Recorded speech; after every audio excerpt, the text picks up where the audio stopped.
Hi, podcast listeners. Welcome back to episode 57 of the Fire Rescue Wellness Podcast.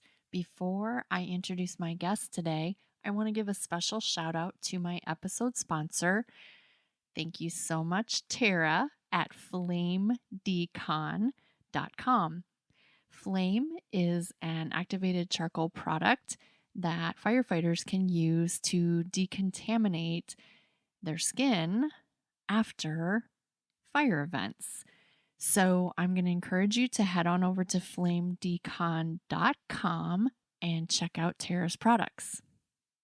I'm here for episode 57, and my guest today is Dr. Erin Terada.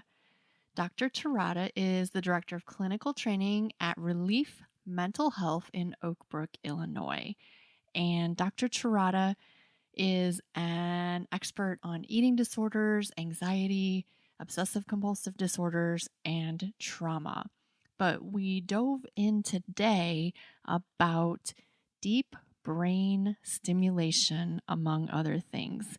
So I know you're going to love this episode. Thank you for joining me. And please, as always, share with a firefighter who could benefit from the information. Thank you for joining me on the Fire Rescue Wellness Podcast. I'm your host, AZ. I find the research and resources and then provide the fire service with the so what, now what, to ensure the health and well-being of every member of our profession. Together, let's thrive. Hello, Fire Rescue Wellness Podcast listeners. I'm really excited today to be here with Dr. Erin Terada from Relief. Dr. Terada, say hi to my podcast listeners. Hello, all listeners. I'm excited to be here. Oh, I'm so thrilled. And I always like to try to tell the story of connection. So I met Erin's coworker at the 100 Club, and she was so kind to invite me to a recent seminar on deep brain stimulation. Did I get that right? Deep brain stimulation? Yeah, deep TMS, which we can talk about. But it's deep wave TMS. Yes. Definitely. Well, and poor Dr. Erin was assigned to sit with me at my table, and it was just the two of us. It was, but we had a lot of good food our way, so it was not a bad thing. We did, and she had to just listen to my bullshit the whole night. So, yeah. So anyway, my first thought was, I have got to get her on the podcast. So here we are. So I start with 3 questions just to help the listeners get to know you a little bit. So First question is, who is Erin Terada? All right. That could take a whole 2 hours, but I'll try to distill it down to a little bit. So I am a clinical psychologist. I have been working in the field, especially with first responders, as well as anxiety, OCD, and other, anxiety-based disorders for about, I would say, God, I'm going to age myself. I'm not that old, but it's been over a decade. I've also been treating eating disorders for longer than that, and other nutrition and body-based things for even longer than that. So yeah, I'm old. So I've been doing this a while. Stop it. It doesn't feel like it's that long, but I think it's just because I really enjoy working with the populations I do to provide, therapy, to support program development, as well as a large part of what I do in sort of my practice is work with first responders and families, as well as people who have, been touched by acute critical incidences. And I volunteer a lot of my time to helping people in various ways in that respect. And I think it's my way of giving back to service for people who put their life out there every day and serve just the general public. So I feel honored every time I do it. Other things about me is I guess I like taking long walks on a beach. I have 4 fur babies, Ruby, Steve, Elvis, Bubble, and Squeak. That's actually 5. So we can scratch that.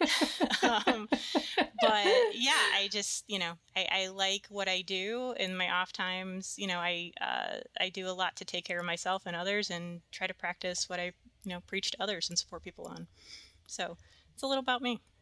That's an incredible story. And as you were talking about your dogs, my listeners are well familiar about my obsession with dogs, but that really got my attention when we were having our table conversation, that your staff brings their dogs, not every Yes. day, but brings their dogs to work. That's incredible. So we have, and Steve is one of those dogs. So I recently got Steve, who is a corgi. He's cute, and his name is Steve, and he's working really well as a therapy dog and training at Relief. But we do believe in kind of the alternate ways that we can connect and help support somebody, and all the methods that we do are considered augmenting or, just newer therapies. And we also want to explore those ways of just, not always the conventional is the thing that's going to help somebody through what they're going through. So at Relief, I think we explore those possibilities of having any and all type support that's going to really be adjunctive for somebody to get the relief that they need.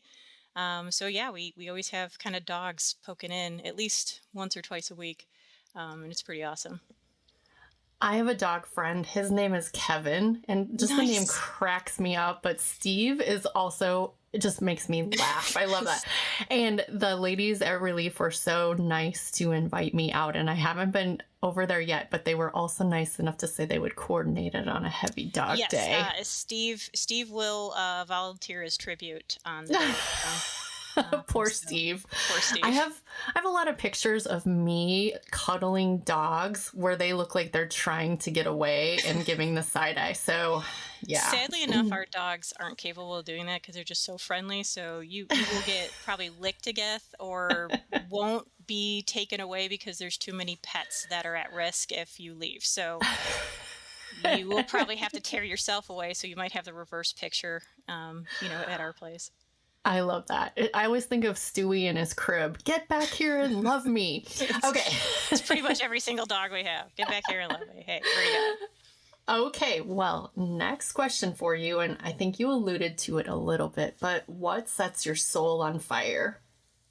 I think just being able to do what I do to practice, in a way where I think just kind of in the same vein as first responders, I'm honored to be in a position to be there and witness some of the most horrible pains of people's lives, and they trust me with that, and I take that very seriously. That is a sacred thing that I think we don't really consider. Everything that goes into what a therapist or a psychologist does. But it's just as important in turn, that we are able to provide the best quality of care and do what we need to do in a way that is from a value of service and wanting to make the best for people that we can in the time that we have with them. And I've always kind of felt that is something that I've strived to, whether it was doing clinical psychology or cognitive psychology or going into a whole other branch of science, that was always something that I needed to put into the universe of, like, if I have this and I'm learning all this and I'm trying to do the most learning and best of it, that I'm going to try to hand that off and give whatever I can to people with the knowledge that I have, and, just try to be a good human. So I think I've kind of found a good spot to be a good human, hopefully. And I feel like it does give that fire to me, as much as I need it in the day or, the weeks or the months that I'm kind of just there hearing everybody's vulnerabilities. So. Well, and you know what they told us when we started the fire service? They said, you have the honor, the privilege, and the burden of seeing people on their worst days. Yeah. And it never occurred to me, so do you. Yeah, we always do. And we get to more vulnerable spots that, I wish it was just I saw somebody once on their worst day, but we sit and really live that with the person every single day that they come in until they can resolve it and walk it with them. That is going to bring up another question later, but the last intro question I have for you is, how are you changing the world? Oh man, that's a big one. I don't know, but I hope I am making some change in the world.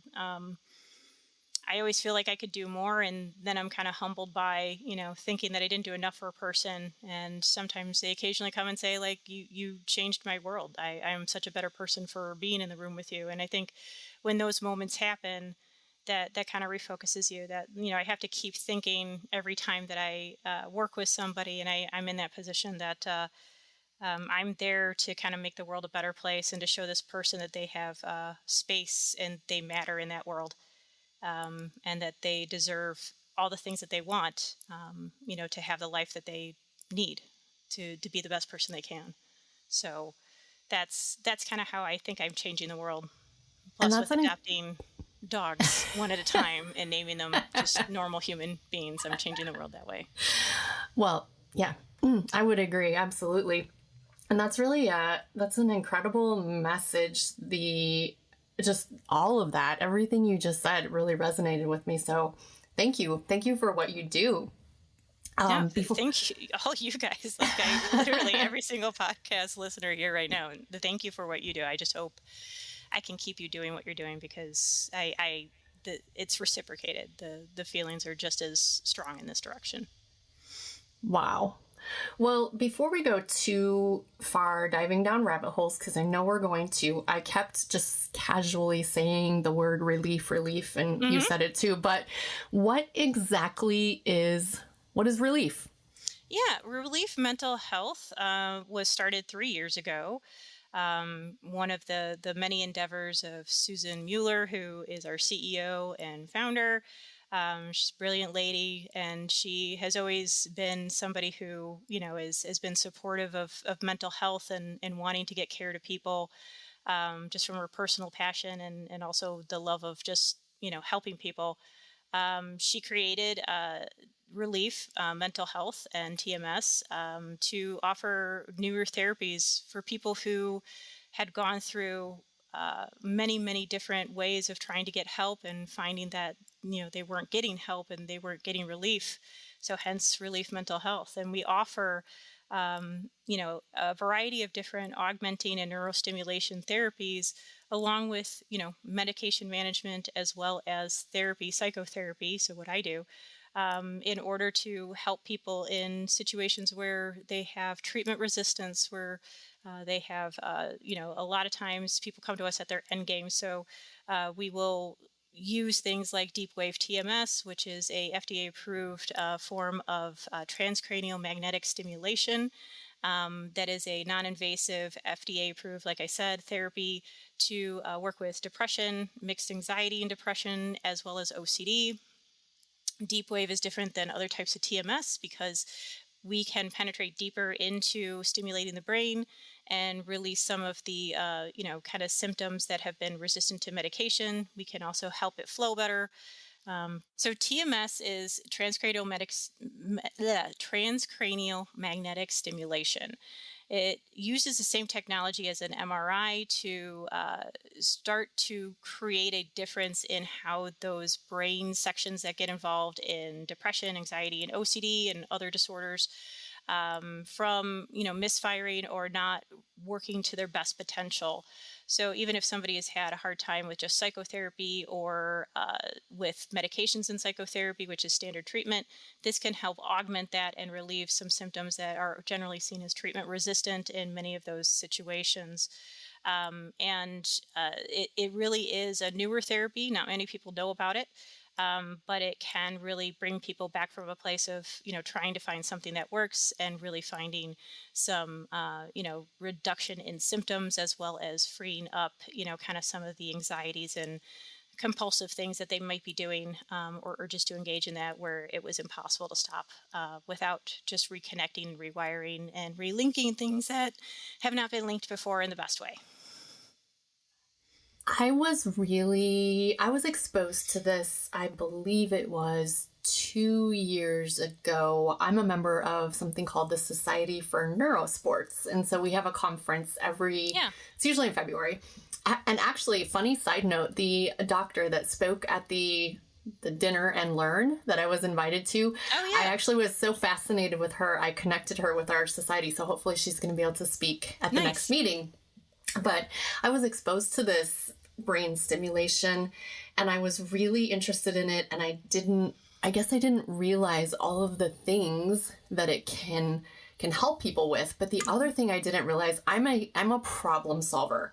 And so if I see that there's a solution to a problem, I want to go straight to that solution. Yeah. And if I understood correctly during the dinner, you have to take some steps first in order to get this to be covered by your insurance. Did I understand that correctly? Can you kind of outline that for us? So again, because it's so new, it's been around for a while, but again, the prevalence of TMS, as well as some of the other therapies that we do at Relief, are not considered the standard or first line of care. So we usually have, some prerequisites that we have to deal with insurance because they're considered forms of treatment for treatment resistant, or when all other things fail, these are the things that are considered as another way to augment treatment. So for TMS, we actually ask that people are, at least if it is for depression and mixed anxiety and depression protocols, that they have at least some, a time in actual therapy that they have done. So it would be between, like 8 to 12 weeks of CBT-based therapy, that is cognitive behavioral therapy, or some evidence that doing that work has not been useful in whatever therapy they have, but usually the standard is CBT. Then there is also the prevalence of, medications and failed trials, which is something that, again, I think in the world of first responders and everything that is required for the job, there is a little bit more leeway. And some of these standards are lessening more and more as, this type of therapy becomes more prevalent and used by the public and understood. That right now we have to assess that there's at least 2 trials or 2 medications that a person has tried that has not found relief from any of the symptoms. So they might be on, an SSRI or another, type of medication, MAOI or whatever, to deal with like their depression or anxiety symptoms.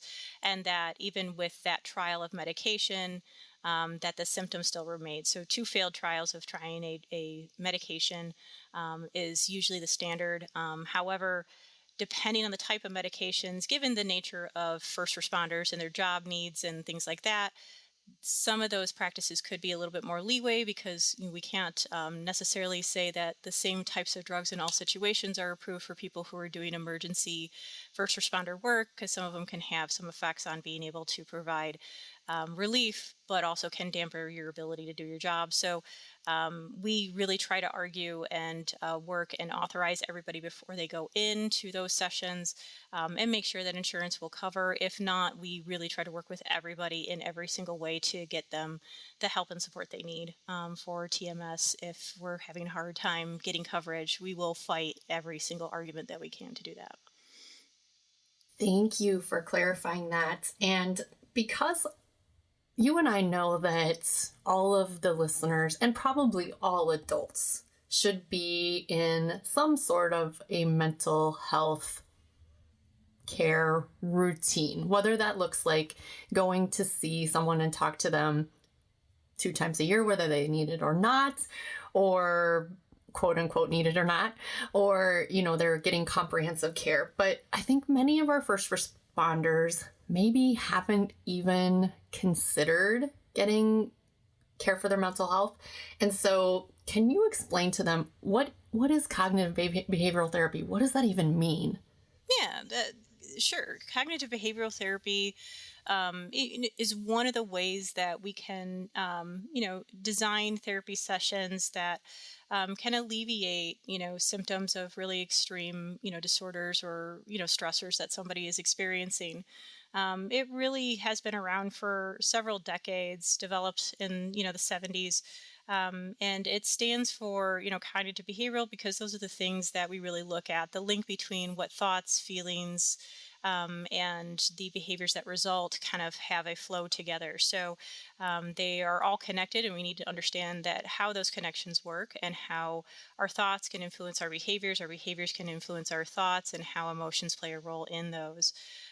So there's definitely a lot of really robust research and help, and it's very much a standardized set of treatment that has actually additional third waves that have grown out of it over time to treat various disorders like depression, anxiety, and pretty much at this point, the plethora of everything that we probably would diagnose has some form of CBT therapy, because we know that there is an interconnectedness with all those things.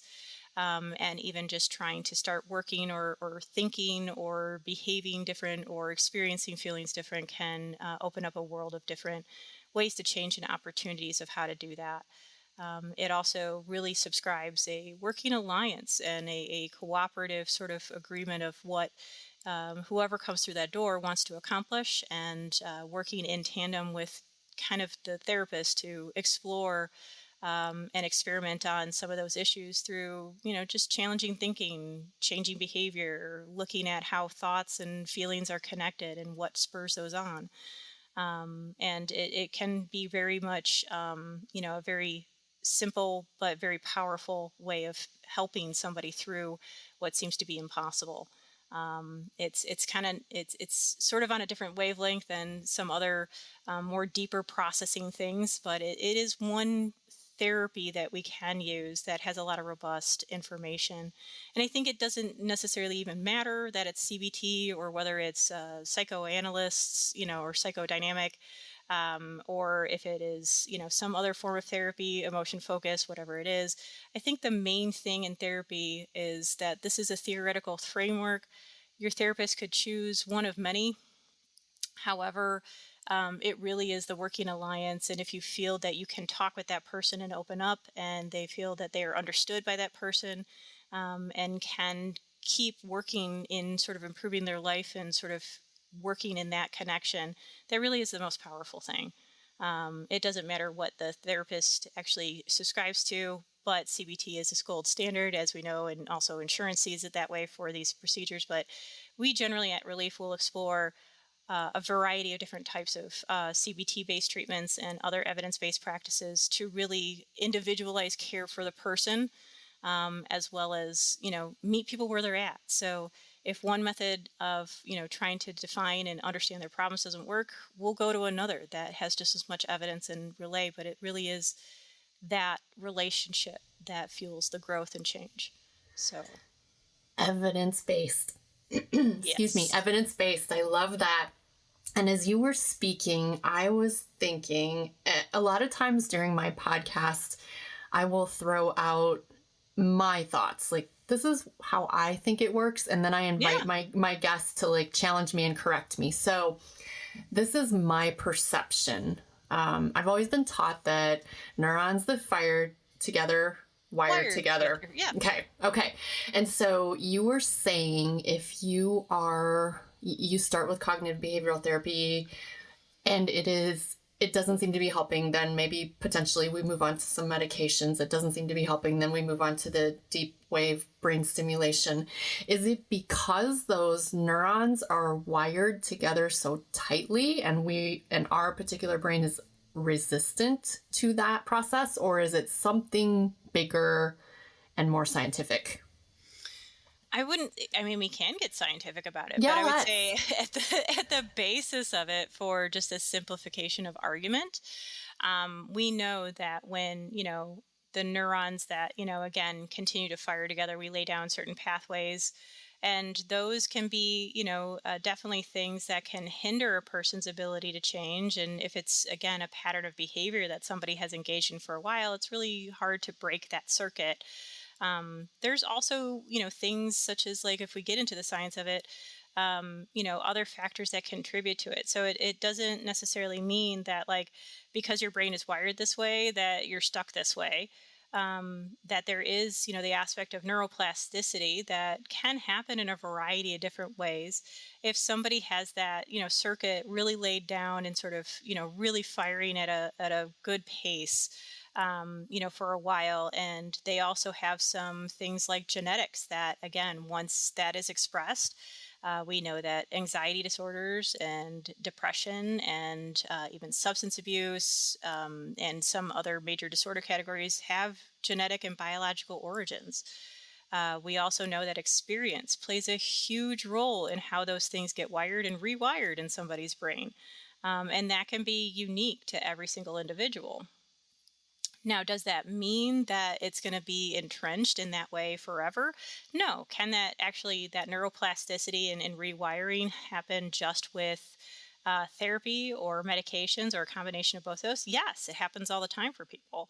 I think based on, some of the science and what we know, we also have to take into consideration, some of those wirings that especially happen with first responders are needed aspects of the job.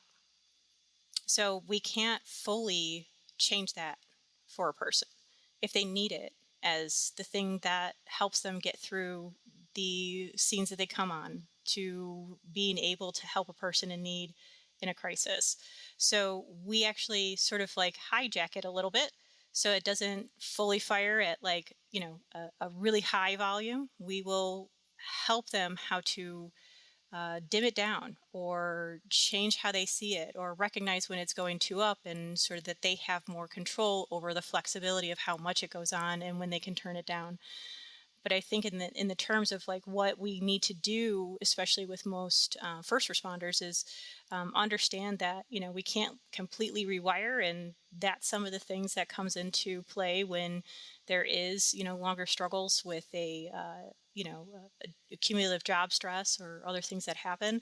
That we have to teach them how to sort of just augment and change that wiring to add in another step, so that they can get some, relief from those symptoms, but not completely change it, because then they wouldn't be able to be safe on the job. That makes so much more sense now. Thank you. So let's talk about a hypothetical patient. I'll be the hypothetical patient. Oh, okay. Patient. So I've come in. Perhaps I saw maybe the EAP. I had a few sessions. I was feeling some depression from work, and so I self-referred to the EAP. I got 3 sessions, and I thought, oh, this is helping a little bit. So I go on, I pick another practitioner. I have some more, cognitive behavioral sessions, and then we move on to the medication steps. And I'm still feeling this depression. I'm still resistant to the treatments. I'm not responding well. So now it's time for me to come see someone at Relief and to try the deep wave brain stimulation. Yeah. What do those sessions look like? And I was blown away by actually how many sessions were involved. So tell the listeners what that looks like. So depending on the protocol, we'll bring you in, and sessions typically will last between 15 to 30 minutes, depending on the protocol. With one of our providers, the first session, when you come in and you're cleared and you're ready to go, you will get something called a motor mapping, where we will look and see where those parts of the brain that we need to stimulate. Particularly, we tend to focus on areas where we know those connections kind of tend to misfire or fire too much, and we need to regulate that. So it's different in, a brain that's experiencing a lot of depression versus a mixed anxiety depression versus OCD and anxiety. So we try to sort of look at that and correlate what we can do for a person. Once we kind of see if we're hitting that part of the brain that we really need to stimulate, or it's at the place where it's going to be at the most optimal, you will literally get into the first session of TMS, which it kind of sounds similar. I know I mentioned before to an MRI. So it sounds like an MRI machine, that tick, tick, tick, tick that you get when you have an MRI. And it goes for about 15 to 20 minutes. We can sort of do different protocols that might make it faster or not, and sort of louder. However, that, is going to be, something where we're going to see how you respond to that. And then the session protocol after that is you come in every day, at least for 5 days a week. Again, it's 15 to 30 minutes. And we start to look at progressing that to either 24 to 36 treatments, depending on kind of where you're at in the protocol. We do ask everybody to finish all treatments, because we kind of consider any of those treatments to be the same as, like, if you went and got antibiotics and you only took half of them, you're probably not doing the best job of, like, really alleviating yourself of whatever infection it is. Not saying that mental health is an infection, but the same kind of process goes. We want you to complete the whole treatment because you're going to still see effects after that. So if somebody's going through the protocol and we go through, people might start seeing, effects or changes, we'll actually start to see them first in most cases. Somebody will come in and seem peppier or brighter, more put together, less anxious, some of those physical kind of manifestations or observations we notice. And then people will start to say themselves like, yeah, I notice like I'm sleeping better. I'm not feeling as, sort of like down, or, my thoughts are not as negative. And we start to see those effects even halfway through or even just before halfway through. But we still want people to go through the whole protocol. So after that, again, treatment protocol that, we do, people can still come in afterwards for maintenance sessions, depending on how much effects they've had. We usually check in with people after they've done their sessions for certain intervals to see like where they're at, if the symptoms have continued to lessen and they're feeling better. And usually in those checkups, we kind of determine whether they need to come back or if we need to do a different protocol, or if they're good to go into maintenance and continue on with their therapy and meds as usual that, working as better. They might be working better after we do TMS. And would you say the success, I'm sure it's probably hard to quote a number, but would you say the success rate for the TMS is 75% or higher or lower? What would you say? It's around 75, maybe a little higher in some cases, depending on the research and protocol that they used. But we do see that there is some relief of symptom severity or frequency of experienced symptoms for most people who go through this protocol. Incredible. One of the things that I took note of is that, again, you said this was FDA approved for certain conditions in the United States, but I also heard the presenters say that there were other conditions that could be treated in other countries. Can you riff on that a little bit? So there are protocols for, deep wave TMS and TMS protocols outside of that for things like, I know they've tested it on PTSD. I was a part of a trial a little way back with working that here in the United States, but criteria and sort of meeting clinical significance for certain things outside, like in Europe and in Israel, where the people who created BrainsWay, the machines that we use, actually developed and researched this for mass use.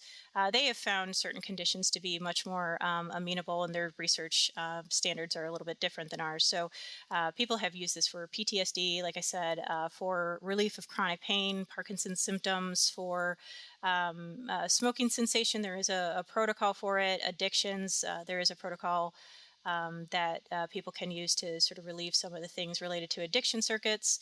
So again, the technology keeps being looked at and utilized and sort of explored, and what can be effective ways that this can be useful in a wider variety. The use for depression has been something, even in all variations of TMS, that has been around for years in its effectiveness. And recently, exploring the aspects of OCD and anxiety and use of this machine has resulted in some very robust data that it is very effective and can be another form of treatment besides the usual standards that people go through with OCD. And it has had tremendous effects of bringing down the intensity of some of the symptoms or need to, kind of act compulsively on things, which is definitely, when you see it happen, it's like night and day. So I think, again, even the researcher that you met at the dinner, as well as other people, they continue to explore other applications of it and how we can continue to use this as an augmenting therapy for other people who have, already gone through the psychotherapy and medication management and have done that for quite some time and have not quite found full relief from the things that they need relief from. Well, I personally can't wait to see where it goes because it's so exciting and so progressive, and I'm just excited. Yeah. You talked about something I'm really interested in, this neuroplasticity concept, and I know that there are many ways to address neuroplasticity, take better care of our brains, so on and so forth. But let's have the expert tell the listeners, first of all, what is it and how can we harness it? Oh, okay. Well, I would say I'm not an expert at like the neuroanatomy per se, but I can tell you how this works in terms of like what we know about neuroplasticity. The idea or that concept in itself really refers to how the brain can repair itself and can be flexible and rewire itself. So we see it as plastic, we see it as moldable, we see it as malleable. The fact that you can create a new circuit or a new circuit gets elicited or higher elicited if you experience a certain thing at a higher level of stress, or again keep laying down that pathway, speaks to neuroplasticity.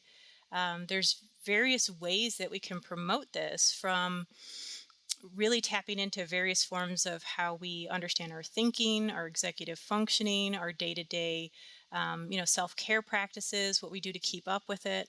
And it can be a very much even just its own other podcast of just exploring all the various ways that we can promote neuroplasticity. As in terms of therapy and some of the things that we do in the mental health world, is we will look and see how we can start to promote different ways of sort of brain exercise.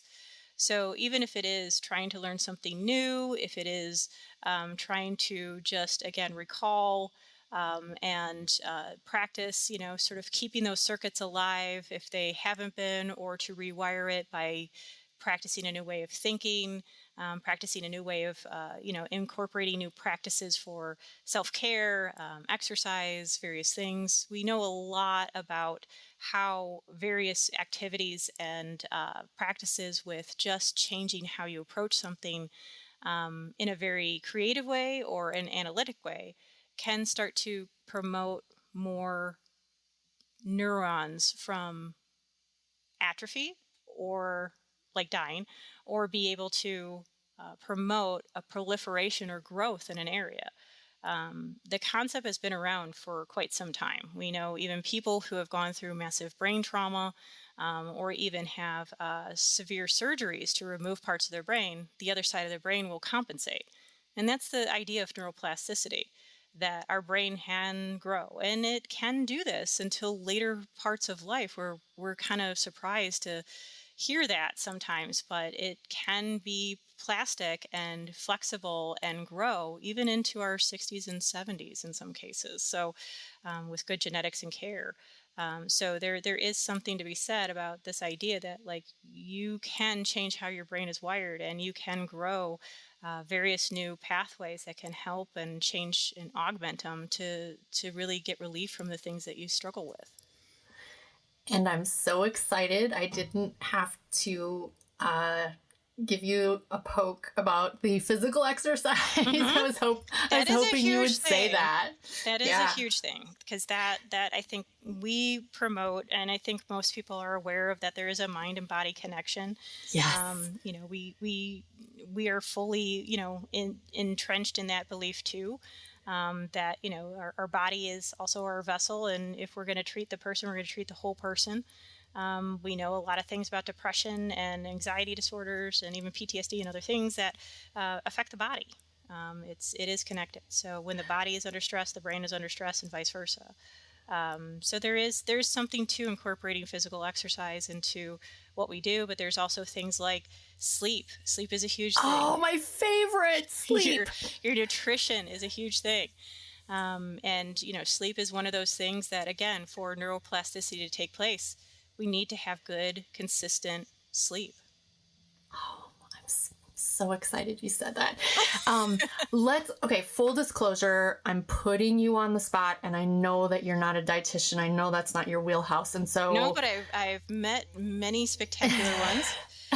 Well, I am a certified eating disorder specialist, so I do have some knowledge in this area. Yes. Well, my question is more, I don't usually like to be negative, but I think in this particular case it might be helpful. Are there foods or beverages that are particularly detrimental to the brain? I would say this: all foods fit. All foods fit. All food is fuel. We know certain things have a bigger effect on what we can have happen in the brain, meaning that they can have positive or negative effects. Yes. Sustaining over time, overuse. And what I try to teach people when I'm working with them with their relationship with food or body is that anything in moderation, balance, and variety are the three main, gold places that you need to maintain. So anything in overuse or underutilization, if you're not feeding yourself, if you're not, if you're over, indulging in something, it's not in balance and it's not in moderation, there's not enough variety, it can have a problem. So, we know things such as if you're going on, sort of like the eating and drinking path, we know that, alcohol use can lead to certain things in the brain, such as dementia and other things later on. If you're really drinking, it can have an impact on your executive functioning in other areas of your brain and dampen down response to your body.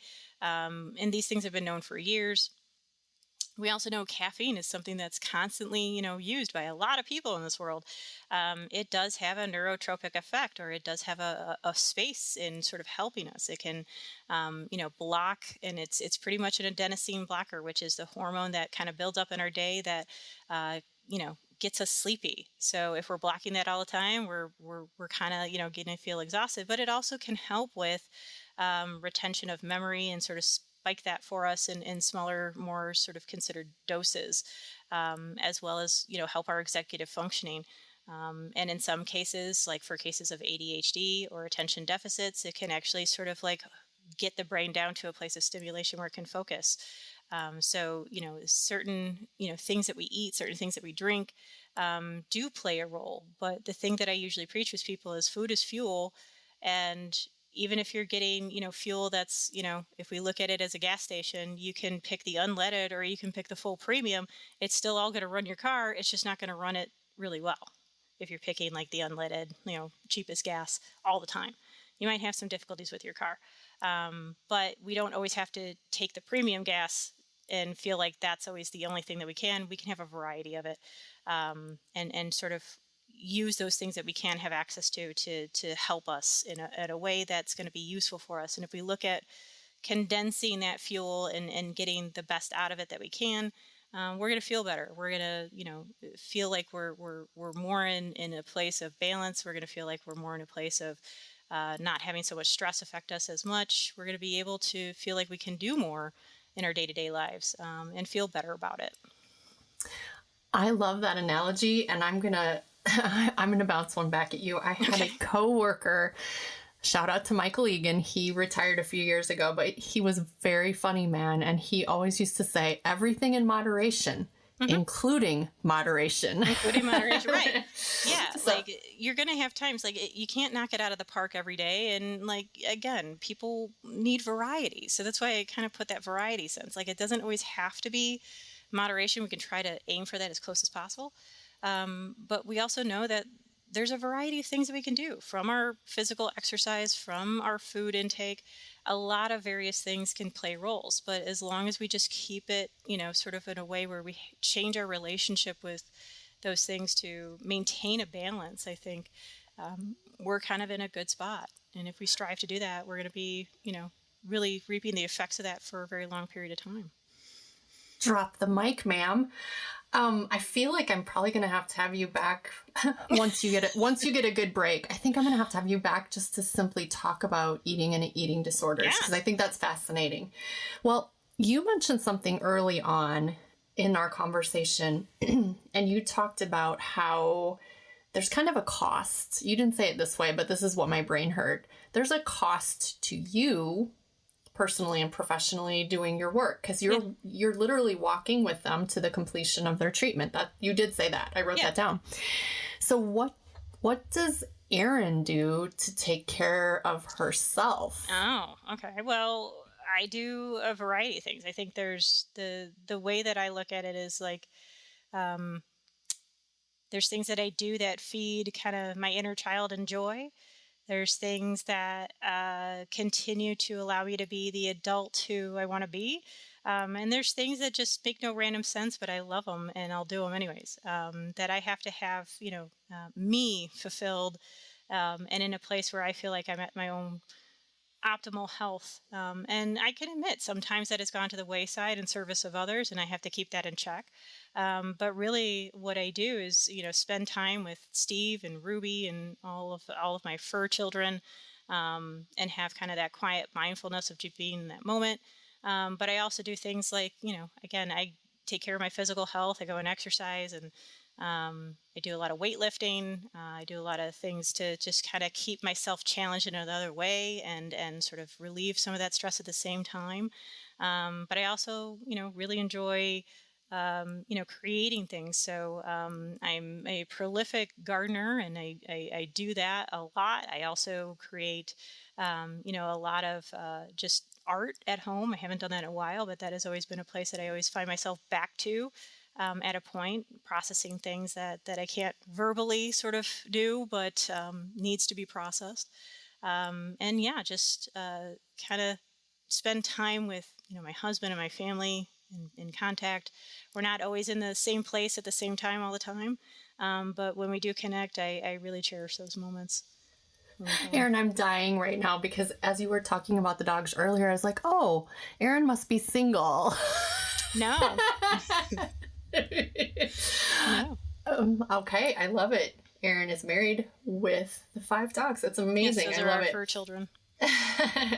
Well, so here's the part of the podcast where we can kind of do one of two things. Either you can tell me, was there a pathway we did not travel down that we should have? That's option 1. Option 2 is you come in with just a kind of a summary, a pearl of wisdom, something you'd like to leave the listeners with. And we already know you're coming back for eating disorders. So I'm coming back for eating disorders. I would say the thing that might be the most helpful to mention is also, I don't know. I think we went down some paths that were really good. I don't think that there's really one that is not been explored that we talked about. Best podcast host ever.